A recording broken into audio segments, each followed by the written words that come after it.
He's Metz. He's Tass. It's the Metzger Tassoul Show. Let's dive in here. So Tass, all right. So here's where we came up with this title. People reaching out, contacting me to ask questions. Bottom line, it's the same thing.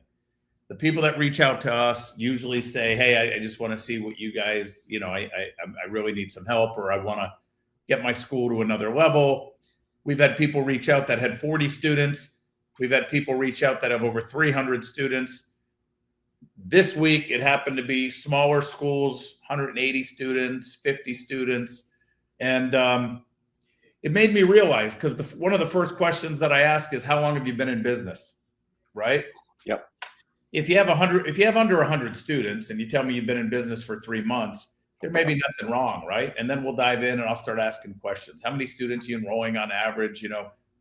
What's your plan? Do you have a plan for next month, the rest of the quarter? But most of these people have been in business for a long time. And if you've been in business for a long time and you're still at 150 students, 180 students, 200 students, well, then I want to know where are you from? What's the demographics? What's the density, right?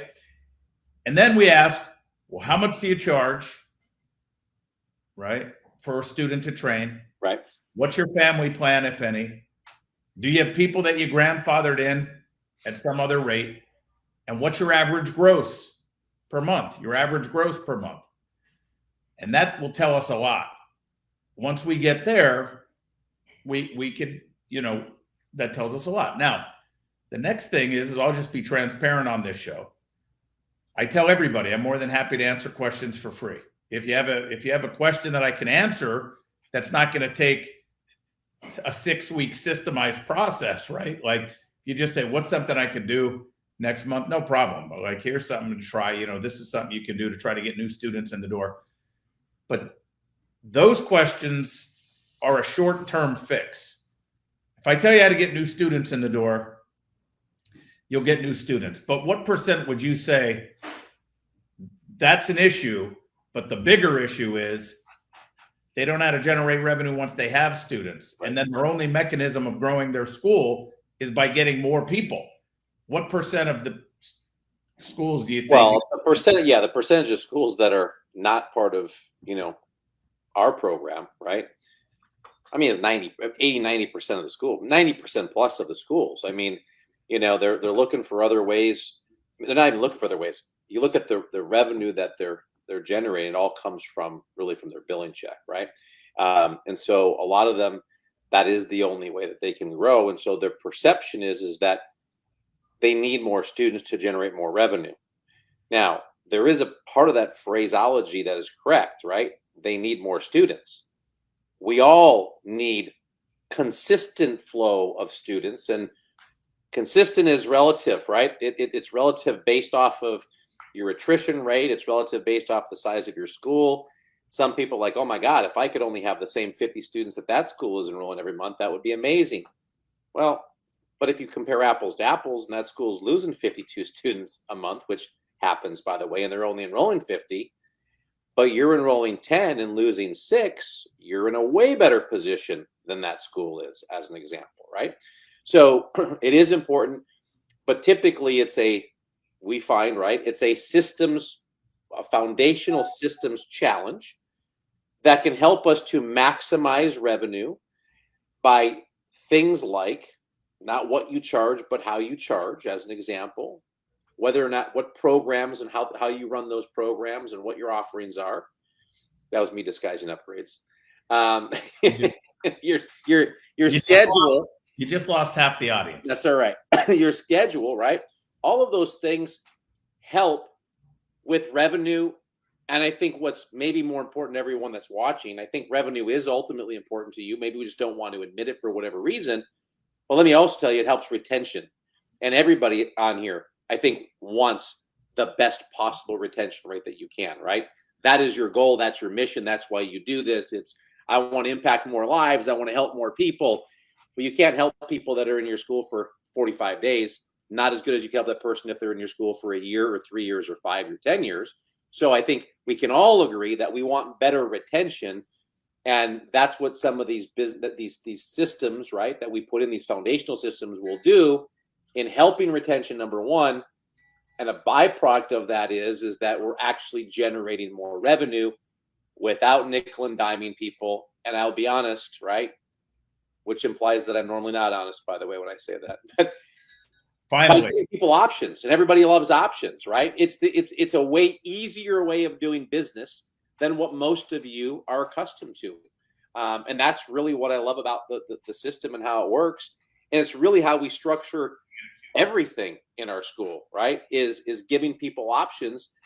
And then it's the presentation of those options. And I'm gonna see if I can pull this up. I'm gonna digress just for a moment, but I want to relate this to something. What was interesting is, we're doing a trunk or treat as an example coming up at the end of the month, whenever it is, right? And because I like options, in my head, I'm thinking we really want to, number one, we need to find out who's decorating their trunks so we can have a count for that, right? Number two, as a martial arts school, I've done this in the past where we've done the kick or treat passes, and we put 3 or 4 pieces of candy in a bag, right? And we gave every student 50 of them to hand out for Halloween. Well, that promotion cost us like $1,200 to do that, right? And I'm like, man, that was a lot of money. And candy gets to be expensive. So if we all could just have a family bring a bag or two of candy, right? And then those people that decorate their trunks can be able to give that candy out, make this a team effort, it'd be way better.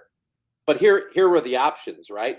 So when they sign up, it's a free event, but when they sign up, the question is, yes, our trunk will be a masterpiece of Halloween magic, or not this time, but we'll still bring the treats and join the fun, right? That's just having great presentation. And so they pick whichever option works best for them, but it's not like, yes, we're decorating our trunk, or no, we're not, right? There's a presentation piece. And look, I'm going to also tell everybody that there's hacks, right? What did you think? I didn't come up with that. ChatGPT came up with that, by the way. And so it's pretty interesting even if you understand the concepts, right? And you can utilize a tool like ChatGPT to help you. That's always great. But ChatGPT doesn't have the same experience as 20 years of consulting, as an example, right? It's not going to be that specific, but there's things it can help you with. But people love options, people love choices. So I'm digressing a little bit, but I think you also, right, as a business owner, you have choices, right? You can choose to do the same thing, rinse and repeat the same 1 year over the next 30 years. You have 1 year of experience that you just repeat 20 or 30 years, or you can continue to evolve and grow and get better and figure out, well, what is it that you don't know? And I think, with the whole ChatGPT thing, this is kind of, there's that whole saying, right? You know what you know, you don't know what you don't know, all those things, right?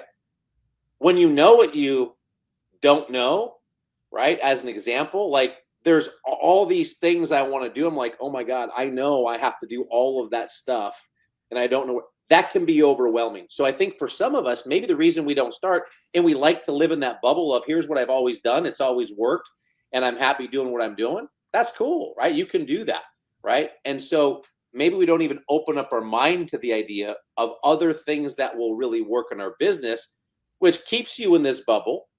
But if you open your mind, right, there is, and you say this all the time, Metz, like, we're not going to lie to you. It takes work. It's breaking out of your shell. What got you to where you are isn't going to get you to where you want to go. But that's with anything and everything. I mean, how would our world be different if everyone's mindset was, no, I'm good. I'm cool with my BlackBerry that I've got, my little BlackBerry phone. Like, if we didn't evolve from the BlackBerry phone or the bag phone and have a computer on your phone today, look at how much you're enjoying the technology of today. That's technology, right? But I think in every business, we have to evolve. We can't just do the same thing that we've always done. We got to continue to figure out how to evolve and move to the next level. So those are the business. So you asked me a very simple question, was what percentage of people, typically are thinking that they need more students, right? And it's the majority of them. Right. Well, it is. Tass, are you playing with a squeaky toy? Yes, that's the new baby in the house. Congratulations. Yeah. So listen, here's things that we can't argue. So we said, let us show you how, let us tell you how. every single school or business will hit a plateau at some point unless you consciously decide to scale the business. Period. I mean, you can only do so much out of one location. You can only do so much as an individual if you're an owner operator. You can only do so much or afford so many people or staff to help you unless you scale. And unfortunately, that's multiple locations. I mean, there's no arguing that. You might do 1.8. We have a school owner in our program who did over 2 million last year in their single school, no after school program, no pickups, bands, but over $2 million. Well, they're going to hit a plateau. I mean, it's where is the plateau, right? And the plateau will depend on a lot of things. It'll depend on the area that you're in. It'll depend on the economics of the area that you're in, the density, but you will hit a plateau. The question is, and here there's two things. Some of you hit a plateau prematurely. You hit a plateau too early, and you don't understand why you can't grow a little bit more because you're not totally comfortable in the business world financially. You can't afford to bring those people on because you just don't have the revenue. You're kind of just pushing, trying to get to a point to where maybe you could give an opportunity to a black belt or pay your own bills, some of you, right? And you hit a plateau too early. The next is you get pretty comfortable, right? And maybe you can bring someone on and you hit a plateau again, right? You make some changes and it elevates your business. Then you hit this plateau and you're doing okay. You're doing good. Well, then if you're one of those school owners that's doing over 7 figures in one of the locations, you can hit a plateau. And by the way, it's those people that's the hardest to try to make some changes to get them to another level in business. Why? Because they're doing really good and they have a lot more to lose. So there's fear, right? It's like, man, we're doing really good. And the problem is most of the times it's temporary, like with your team. And if you've done a good job getting to 7 figures a year in your martial arts school, well, that means you've done a good job building up a staff, building up a team.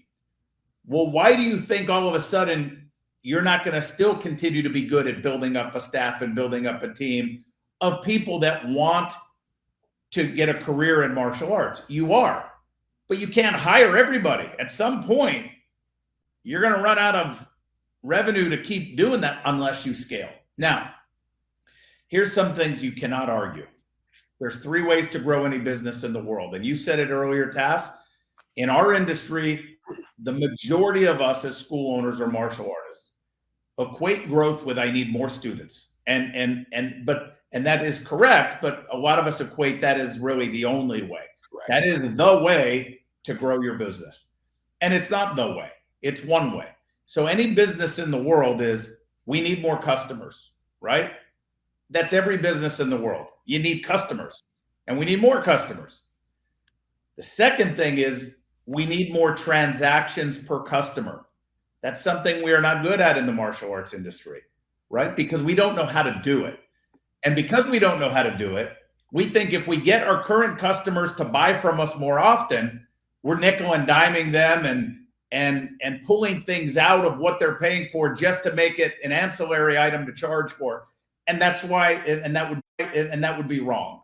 That would be wrong. But you can't argue this is the 3 ways to grow a business, not a martial arts business. More customers, more transactions per customer, and more money per transaction. When they're going to make a purchase, if I go to McDonald's and I say, I just want a cheeseburger, is it insulting to you if the person on the other side of the counter says, for just an extra $1.99, do you want to make it a meal where it'll come with fries and a drink? It's an option. I am not insulted. No, thank you. I just want the cheeseburger.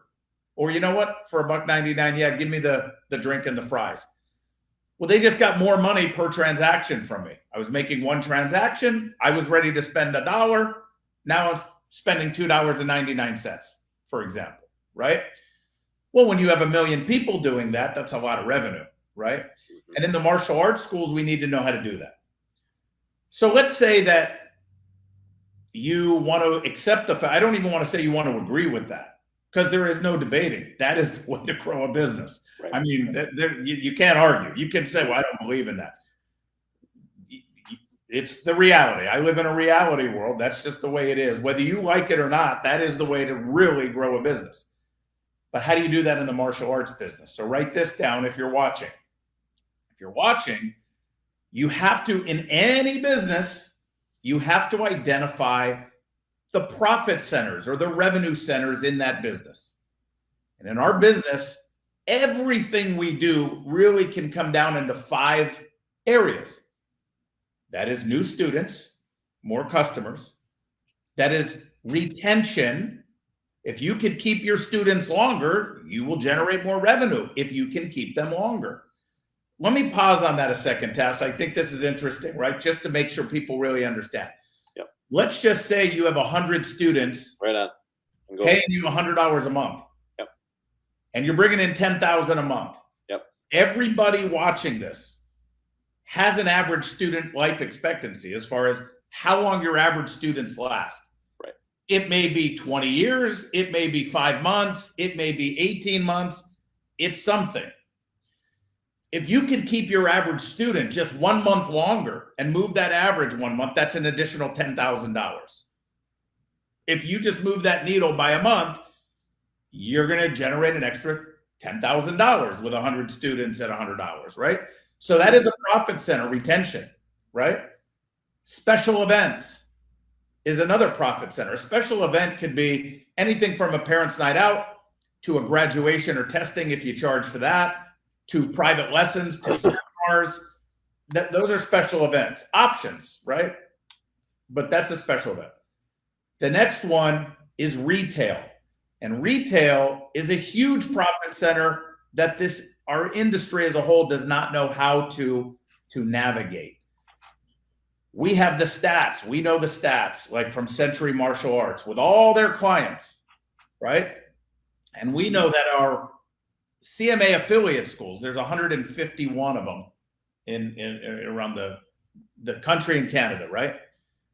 Well, Century knows that when somebody first becomes an elite member, a My Elite member, they jump up like 3x, 3 times on their retail purchases. Just with the schools that purchase from Century already. Obviously, there's schools that don't, right? But the schools that have been purchasing with Century, when they join Elite, their retail spends go up like 3x. When they become a CMA affiliate, I think it's like 20x on retail. And we did the 30K and 30, by the way, and the vice president of Century and the CEO of Century was on, and they quoted the exact percentages. They had it up on the computer, but it's astronomical, whatever it is. It's not because as soon as you join one of these programs, we all of a sudden get you 20 times the student base that you already had. It's because we know how to sell retail in the schools, but there's a system to it. Like somebody might say, well, how do you do it? You're forcing everyone to buy everything. There's a system to it, but that's what I mean. Most people don't know how to do it. And then the last one, Tass, is the biggest one. And this is the taboo one. I don't even want to say it because I want you to be the one that's hated in the industry. Sure. I don't want to talk about the controversy, but it is one of the profit centers. It's the biggest profit center. Go ahead. How do you say it? What is it? Yeah, that's private lessons. That's exactly right. It's private. By the way, that's not. Some of you might call that upgrades, but I don't know. I mean, I'm just teasing everybody, right? That's not the biggest. Upgrades, as that would me being playful. Upgrades is the biggest profit center in your school. It really is. No, just define the upgrade so people know. So just so you understand, right? Like number one, a lot of you, what you may consider an upgrade and what we may consider an upgrade are two potentially different things. You may say you don't have an upgrade program, but you really do, right? But I just want to be mindful that I was the guy 20 plus years ago that when someone earned their green belt, that was called a forced upgrade, and they would have to join our Black Belt Club program. As a matter of fact, I remember telling people, Ms. Smith, listen, if you don't want to do it, no problem. Then I'm just going to encourage you guys to go to the YMCA and train recreationally. We're a professional martial arts school. Our goal is to get your child to Black Belt. I literally would refer people to the YMCA, right? That is a forced upgrade. That is not the right way to do business, right? So I learned a lot over the years. That's not the right way to do business. In fact, I was just talking to clients this morning, and one of the big things I've been talking about is just being detached from the outcome, right? So an upgrade program for us allows our students to sample some other things that they normally wouldn't get with our core program. It has no effect on them earning their black belt in our core program. They can earn their black belt in our core program, but if they want this other stuff over here, they have the option of saying, hey, yeah, for an extra $25 a month, I'll do that, and that, as opposed to going to a martial arts school down the street and paying an extra 100 or 150 to learn the whole style, right? Or a gymnastics school or gymnastics or whatever it may be, right? So I want two things I want you to understand. Number one, it's not forced, right? Number two, it's an option. And number three, here's the bonus, is anything that you can do in your martial arts business to create options, right? In life, by the way, forget martial arts. Anything you can do in life to create options, you're going to have more success, because people like the autonomy to be able to feel like they're making their decision, right? Which is why I say, I've told this to people, be detached from the outcome. Hey, this is our program. He was nominated for it. He's doing a great job. I think he's going to love the weapons. But Mrs. Smith, just know, you don't have to do that. You don't need to do it at all. You can stay in the basics program. You can earn his black belt that way, whatever works best for you. And when I get detached, it doesn't feel like there's an agenda, which, by the way, there isn't an agenda. There isn't. If they want to do the upgrade, great. Because I know that we're giving tremendous value for $25 a month extra. And that's really what they're paying, right? So that's what an upgrade program is. And by the way, real quick, Tess, you've said it 3 times now, for $25. I don't want somebody to get off this thing and say, you know what, I get it, I'm going to just charge $25. That is not the system. You're hearing bits and pieces. It takes 90 days to fix the internal systems here, because an upgrade program has to go hand in hand with a pricing structure, which also has to go hand in hand with the class schedule and how you offer these things without impeding on your core program and product of students. That's right. Because some of you then will go and say, well, I do exactly what you said. We do exactly what you do. We charge $25 a month more, but it really didn't move our revenue much. And you wouldn't be wrong, because there's a right way to do it, and there's a not so right way to do it, right? So it's all about that. And please understand too, upgrades are anytime you charge something more is really an upgrade, right? So, but it's an option. When you go to Starbucks, you can get the small, medium, and the large, or whatever they call them, right? The tall, the venti, the grande, whatever they are. It's a choice. And when you create choices in your school, that's what you want to do. Now, are there things we have choices for how they pay, right? We have choices for actually what they pay, to give an example. We have choices for the programs. We have different choices for the schedule and the days that they come. Everything becomes an option. Are there things that are quote unquote non-optional? Yeah. Do we have a yellow belt sparring package that they need to have protective gear? Of course we do, right? But they can get it when they're white belt, or if they want to wait until they get their yellow belt, we find ways to create and make options for people as well, so that they have the autonomy to make the decision. So some of you do private lessons. That would be also considered an upgrade. They're paying more for their training because they want to get additional private lessons, right? So lots of different things that you can do, but there is a way to do this. But yes, it's a very large profit center within your school. So just as a recap, new students, upgrades, retention, retail, and special events. Those are your 5 profit centers. And anytime you can integrate those, right? I was just talking to someone earlier who's doing a tournament. They're just doing a little inter-school tournament. They're getting I think 60 students, and they're charging $40, which I believe they're undercharging, or $35. I said, well, $60 or 60 people at $40 is $2,400. And for a lot of us, we're okay with that, right? But it's about maximizing the results. And some of you say, well, yeah, I'm going to go in and work for 4 hours on a Saturday, and that's a really great revenue for 4 hours. And you're not wrong. That is great revenue. But when you can easily add, and I'm going through this right now, right? Because we're putting on a tournament and we're at a 65%, we're charging $25 for a tournament t-shirt, right? $24.99, whatever it is. 65% of the people that have registered so far have purchased the tournament t-shirt. It doesn't cost that. We're only ordering, by the way, the number of t-shirts that we sell. We will not order an extra surplus. So I don't care if I make an extra $50 or $500. It's just extra free money because we offered a tournament t-shirt that corresponds with the actual tournament. But then I'm just going to give ideas and throw these out quick, but then where can you go? Well, they got to get ready for the tournament. Could you do a tournament prep class? I'm using this as an example, right? Forms breaking sparring, forms weapon sparring. You're going to do submissions, takedowns, whatever art or style you do, you limit it to 15 or 20 people and you charge X dollars and it's limited, right? So it's a semi-private. So now you're generating revenue to get people ready for the tournament. Then there's a tournament fee. Then there's the $25 for the shirt.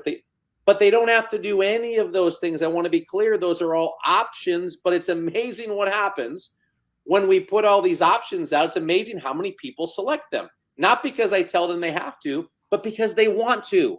They want to. And most of you on here have martial art t-shirts back from 1980, and you've got 50 or 100 different t-shirts that you wear until you can't possibly wear them anymore. And so we just make the offerings, right? Same thing. We've got boards bundled right now in groups of 5. If they want to buy practice boards, they can do that. But nobody's being forced to do anything. But here's even the biggest one. So now we take a tournament, which is going to be a one-off single day, 60 competitors, $40 each. Got you $2,400. Okay, cool. And that's success. You should be happy with that. But what it is not maximizing your success if you did the tournament prep camp and you did the t-shirts and you maybe did some private lesson packages. And then, oh, by the way, on the back end of it, look for the competitors that did a really good job. And maybe they're ready for the next level of training. Now we can turn a $2,400 tournament into a $20,000 tournament because we just paid attention and we integrated these 5 profit centers and figured out a way, like, how could we generate money in retail and this and this and this by offering it as options and not forcing everybody. And when you do that, I think you'll all be amazed and surprised at how people vote, and they vote with their dollars. And it's not nickel and diming people, right? They're making the decision to do it. You're simply offering it. Yeah, it's interesting. Somebody asked here, Mr. Hutchings, what do you guys use for your website builder? We use Market Muscles. Yeah. For our website. So Market Muscle is who we use for our website. But, when I 20 years plus of doing this and consulting and helping schools, when people call me, I'm pretty straightforward. I'm pretty honest and direct. Honest with, there's some grind in the beginning. Right. You're going to get overwhelmed a little bit. You're going to have to really grind in the beginning. But on the other side of it, it's systemized. And then the grind is there's no grind. It's easier. It really becomes easier. And the other thing that I'm going to give you advice on for those of you who want to scale, those of you who are on a plateau, is this. I'm going to grab this. This is what I do. And it's about knowing numbers, right? Knowing your numbers. This is what I get every single month, right? I get all of this stuff. What? All of this, right? All of this. This is all I look at, right? Numbers. And on here is everything from, now pay attention, you may want to write this down. Let me grab these, Tass. Do you know what these are, Tass? Oh, those are your spectacles. Yeah, these are the ones that I just throw on the desk here. But here's what's on here. The billing, the difference from last year, the average monthly, quarterly gross revenue, new students, upgrades, renewals, the active count, how many students we lost, what is the average student value for each month, and what is the attrition rate. I get that on every single school. And then I get it as a collective. We have 9 locations that we own here in Orlando. And then I get all of that as collective because I want to see an average. So the last one I have is this one, which is, this is January, February, March, April, May, June, July, August, September, all the way through September. Obviously, I don't have October yet, but here's something that you all should do, right? Just take the amount of students you have, take your gross revenue, right? And take your gross divided by the number of students, your gross revenue divided by the number of students that you have, to just give you an average value of how much your company is generating, or your martial arts school, with the amount of students that you have. Now, is that like every student? But if you have 100 students and you're enrolling people and you're doing this and but with 100 students, you'll see that there's going to be an average of revenue that's coming in every month. And if you stay consistent, you want to get that number higher along with your students, right? So right now, where are we at? We are at our average student value January through September. January through September with the 9 locations as an average is $232.86. So, what does that mean? If that means, like, if we had 100 students, that school would be doing $23,800 a month with 100 students at a base rate of $169 a month. So $169 a month is what we charge. We don't do the after school or anything. And people say that doesn't make sense. I know they say that because somebody posted it once. Their numbers, they're lying. How do you have 100 students or whatever it is, and how do you gross that? Just do the math, people. That was the comment. Right. Well, it's right here. We have it. And it's because of what he just talked about, those profit centers. So if you want to scale, or if you want to get through your plateau, you need to get more students. But what if you're in the middle of a small town and you've been at 100 students for 10 years and you're just stuck? You're at a plateau on revenue. Well, we're going to try to get you more than 100 students, but what if it's just really small? What if you're just not going to get over 100 students? How can you double your revenue? How can you scale that revenue with the 100 students that you have? By giving options, right? And systemizing things. And that's the bottom line.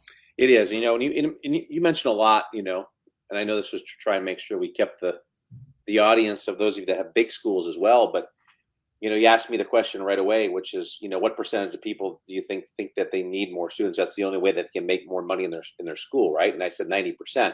I also believe that over 90% of the people that are watching this are at a plateau, which is a glass ceiling. It's not a true plateau, right? Like you can push through it, right? People think that, well, I can't enroll any more students in my school. I only have 1,600 square feet and I already have 130 students, so we just can't take any more students. Well, you would be wrong, right? So there's mental plateaus, right? And then there's physical plateaus, there's scheduling plateaus, there's all these areas where the bottlenecks can happen within your business. And we know where those things are.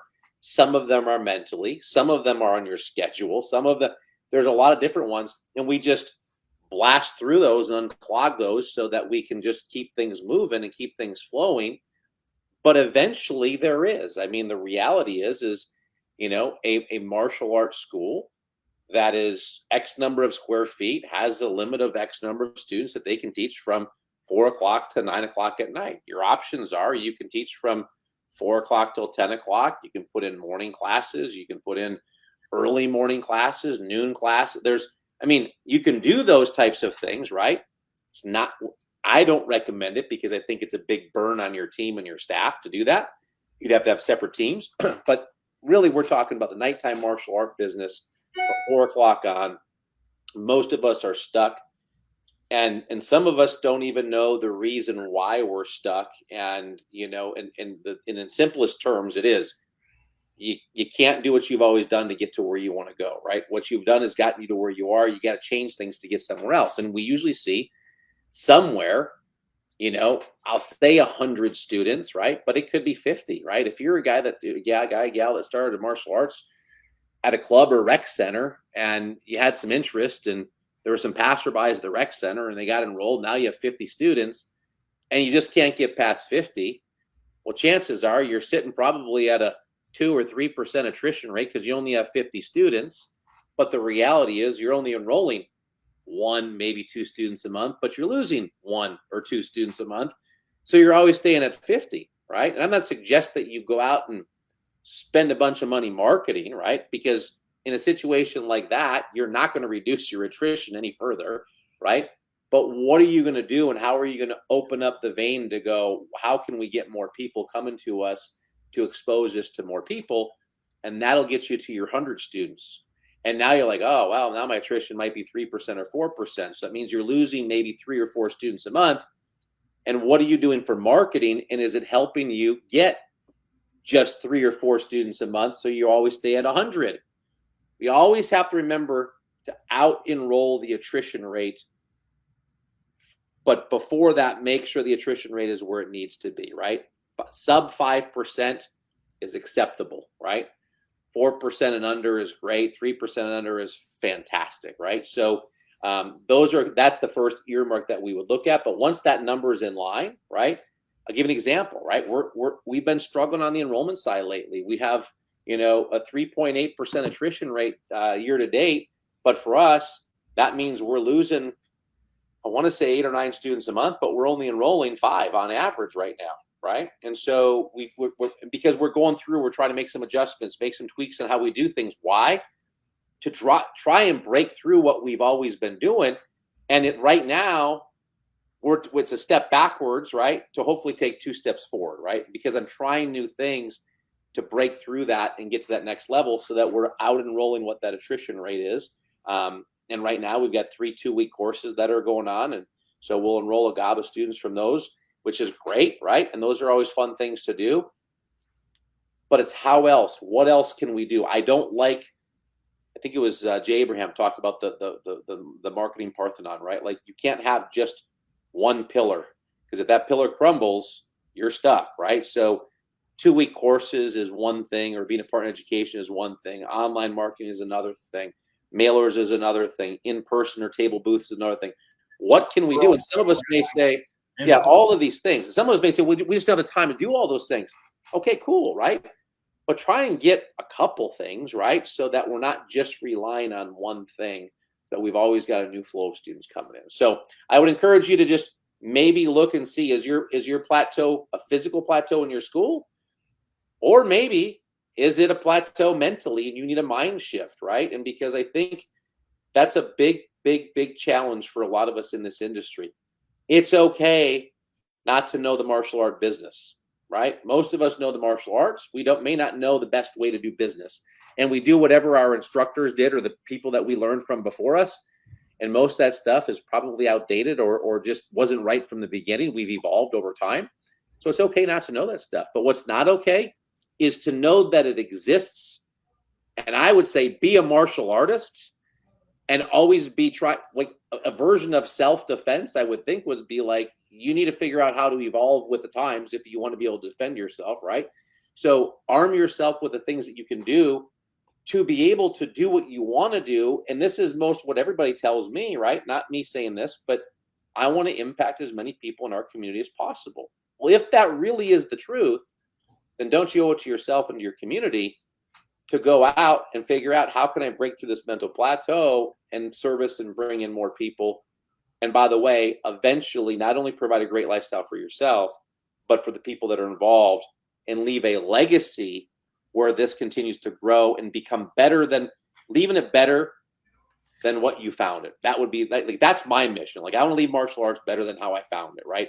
And you can take that for however you want to and so on and so forth. But I want there to be a legacy as well. So hoping you guys can see that. Yeah, and as far as Mr. Colby Nelson, seems to be my problem getting clients in the door. Was I was showing all of you these are the financial stats here that I got to look at. But you also have to have traffic stats, and traffic stats is how many leads are you getting? How many appointments are you setting? How many people are showing for those appointments? How many trials are you getting? How many enrollments are you getting? But also, where are they coming from? You need to know currently what is working best for you to get new students. Some of you guys will say, well, nothing. Well, if you say nothing, I will say, well, tell me, what did you do last week to proactively get new students? Proactively, what did you do last week? You can't say, well, we had a buddy day last week. Well, that's reactive from announcing it probably the week before that we're going to have a buddy week next week, right? You'll find that you're not being very proactive on marketing, number one. Number two, you'll also find that you're just relying on your social media post, your website, hiring a company, which we do too, right? But I can't hire a company to do digital marketing for me and then just sit back and cross my fingers and hope that's it. That's the pillar. That's what's going to do it. When I mentioned all those different things on how to get new students in the door, it's going to be overwhelming because you don't have it systemized. It's not consistent. It's when you think about it. So you got to have consistency, right? And by the way, Tass, I'm going to say something about you with how you're not getting the students in right now. It's also because you have some staff changes and you're training up new people, right? And they're learning the ropes on all of this stuff too. So anytime you have somebody else in a position or a new person, and they're, well, there's a learning curve there. And it's okay to take one step back to take two steps forward. By the way, it's okay if you have a bad month. It's okay if you have bad enrollments or bad revenue, as long as you know why. If you don't know why, that's going to be a problem. If you know why you do, we can fix it. And by the way, for 20 years of doing this with hundreds and hundreds and hundreds and hundreds of schools, we'll find out why. We'll know why. Yeah. And the good news for me, right? And so I say this, there's clients that have the inverse problem, right? Like they're getting flooded with new students right now and they can't generate the revenue, right? We don't have a problem generating the revenue because we understand the 5 profit centers and we do great with what we have, right? So now for us, it's like, okay, if we can ramp up the new student piece, it'd be great. But I have people that get boatloads of new students and their student value is extremely low because they're not doing what they need to do internally with their school, right? And I'm like, holy cow, right? Like everyone, there's always challenges, right? Like it's like goals you set, right? In life, there's times where financially the goals you set, you're crushing them. Oh, but maybe spiritually you're not. You've opted out of maybe going to church every Sunday. It's just kind of fell off the radar. Or maybe your fitness has gotten out. Or maybe your fitness is great, but you've kind of got. It's always this juggling act of like, okay, that's life, right? And this is what our business is. But back to Metzger's point, a lot of you have whatever CRM system you're using, and they're great. They're great. But also, I will tell you, most of the CRMs, you have to physically toggle or try and figure out how to get the best reporting. Having a one sheet in front of you where you can look at everything that's in front of you, and that becomes your quote unquote dashboard. I know CRMs have dashboards as well, but oftentimes I say, hey, how did we do last January? Oh, let me go in. And then they got to go and they got to type in the dates, hit search, hit run, do that, and they list it. Well, when you can see all of this on a one sheet in front of you, well, this is the data that you need to make the decisions to be able to drive your school to the next level, right? That's really what it comes down to. It's that data. And for most of us, we don't want to input the data, which is why we get stuck because we don't like to do it. You guys understand, I hate doing the data. I hate putting the numbers in, the act of doing it, right? So I have my team do it, right? Well, I don't have a team. Great. Can you get a leadership student? Can you get an assistant? A high-ranked student say, I need you to do me a favor at the end of the night. It's 5 minutes worth of work. It's not hard at all, but I love analyzing the data. That's the difference, right? I hate the act of doing it, but I love it when it's in front of me so I can see it and I can analyze it and I can make decisions because now we're not making knee-jerk decisions, which is what a lot of us tend to do in this industry. Oh my God, my attrition's off the chart. I just lost 15 students in the last 30 days or whatever the deal. Okay, great. Well, let's look at where we at as a snapshot. Oh, well, you're under 4%. You're fine. Like you're okay. Let's pay attention to it to make sure it's not a trend, but we're okay. We're okay. Right. So that's what the numbers will do for you. And that's really mindset, track your numbers. And then when you have those two things, I'm willing to grow, to change, to open my mind and try new things, number one, and track my numbers, then everything, you can make really good decisions based off of that. And then you know whether or not what you're doing is working because you're going to see it. It's why people get on a scale, right?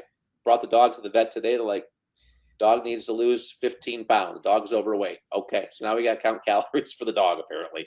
But they said, I want you to bring the dog in every month so we can track its progress and make sure that we're losing weight so we don't go a year without tracking the progress. So now that's the accountability check. Dog goes to the vet every month, does the weigh-in. We figure out where the dog is at, and it's no different. Our business is no different. We have to track, but in our case, minimum on a monthly basis, right? And I'll tell everybody, I was the guy guilty at the end of the year. And some of you, this may resonate. This is what I'm going to tell you. This is years ago. This may resonate with you. At the end of the year, I would go and I would print off every bank statement, right? January, February, March. I'd print them all off. I would sit in front of QuickBooks with my coffee and I'd be like, all right, January. Okay, Century. Highlight it. Type in QuickBooks Century supplies. Oh, Papa John's. Oh, Papa John's pizza. That was supplies for a pizza party. Next one. It took me about 30 minutes per statement. And then, by the way, try and remember transactions that you did a year ago, right? And so I'd go through and I would do all my numbers and put together all my expenses that way. And the great news is I had it and I could turn it into my account and had it for taxes. You know what the bad news is? Wasn't a damn thing I could do about that year because I didn't know the numbers on a weekly, monthly basis. So I couldn't make the shift during the next month or the next quarter, right? So having a monthly P&L that you look at or your numbers to look at monthly allows you to be able to pivot and adjust and make things better. So we're not waiting an entire year. And when I gave that up, by the way, is when I opened my second location. And then I was doing 2 bank statements for every month. And I'm like, I am done doing this. And then I got focused on it. So I would encourage everybody to track the numbers on a regular basis. They will tell the story. And if you can't understand what the story says, like track your numbers. That's when you call somebody, whether it's us or somebody else, and we can help read the numbers to you and make sure that you it sounds like rudimentary, right? I don't mean it to sound that way, but there are certain things that we can look at and see, regardless of where you're located, that things just don't change. And this is how we're able to do what we do over the phone because numbers don't lie, right? And so if we can look at the numbers, we can spot the challenges. It's just up to you to be able to track those numbers. And we all say we're disciplined in martial arts, but the reality is we just don't sometimes take the same discipline and put that into the business with the business side of the martial arts, what we do. And if you do that, I think you're going to see a lot of things change. You know, if you guys want to reach out, if you want to touch base with us, you can send us a message on Facebook, private message on Messenger, but we're happy to help. But if you want to scale and get over the plateau, you got to keep moving. People say, well, why do you have 9 schools? Like the headache. I don't have a headache with 9 schools. And you know I don't have a headache with 9 schools. I mean, it's systemized, right? And the reason we have 9 schools is because we do a good job at providing career opportunities for people to be in the martial arts. And I have to have more schools or I wouldn't be able to afford them. And then they're going to go off and they're going to do whatever they're going to do in life. But you'd be surprised how many people would want martial arts as a career if they knew that it could be a lucrative financial and work-life balance career. But they don't know. If you're an owner and you're struggling, they have no idea that that's possible. So you got to take care of you first and the business. And Mr. Nelson, word of mouth, parents recommend us to other parents. The second most consistent stream of leads is posting in local Facebook groups to our area. We got to do that better and systemize it. If your first comment is, I have a problem of getting people in the door. So there's a system with getting parents to refer other parents. Yeah, the question I would say is it on purpose or is it an accident? Right. Is it happenstance? It's like, oh, thank you so much. We referred me. And it's got to be a system. It's got to be a referral reward program in your school but there's a way to deliver that message. There's a way to do it. There's a system to that, right? And then the posting. Can we post more, right? What else can we do to be in our community? So, and what is it that you're posting? How relevant is the information? There's so much stuff. That's why I said in the beginning, it's a little overwhelming. And look, people join our program, people join My Elite, and people quit My Elite. The people who don't quit My Elite don't leave. I mean, we've had clients for over 18 years. And a lot of times the people that leave are, I don't want to do that. You know, I don't believe in that. I don't want to do that. It's okay. But this isn't like, I think this will work, right? So, and also there's people who don't want to change. There's people who don't want to answer the call because they didn't get the stuff done. And then there's people that want it easy. They think it's an easy fix, because if I had all of you contact come next week to Orlando, talk to all the elite clients. We're going to have, over 350, 300 people. We'll see what it is. I know 3 more just registered today, but my point is you talk to these people and you're going to be like, you know what? I got to join. I want to join, because you think it's like a magic bullet that's just going to change everything. These people have worked, and you're looking at a product after a year, right? I think a year to 18 months, your whole world is different. Whole world is different, yep. Right? So anyway, let's get through the plateau. Let's finish the year strong. Let's have a record 2025.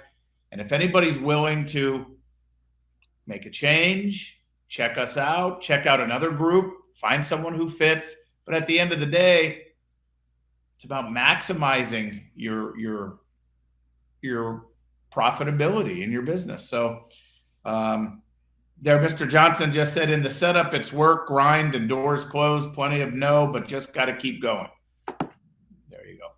Right on. Yeah, and he's been taking massive action and getting into the elementary schools. So he's going to crack the code on that, and the floodgates, I think, are going to open for him too, which is going to be great. It takes time, right? I mean, you got to, but come to Orlando. Come to Orlando, see our operations. Anytime you're in Orlando, the doors are open. You come anytime. You can come unannounced, or you can come announced. Last week we had somebody come. I didn't even know they were here. Right on. Right? Ninja. So, all right. Thank you, guys. Tass, we'll see you in a few days. Yes. Here for the event. Yes, you will. All right, team. Wondering why we were delayed starting the show. Oh, Brian. Speaking of, there he is. There it is. Everybody needs a Brian on their team. That's right. Next show will be, do you have a Brian on your team? Is that kind of like a Karen? I think he's just coming in to give us 2 weeks. Oh, there you go. Perfect. Brian, I'll be right with you. Yes. All right, guys. All right, everybody. See you guys. Take care.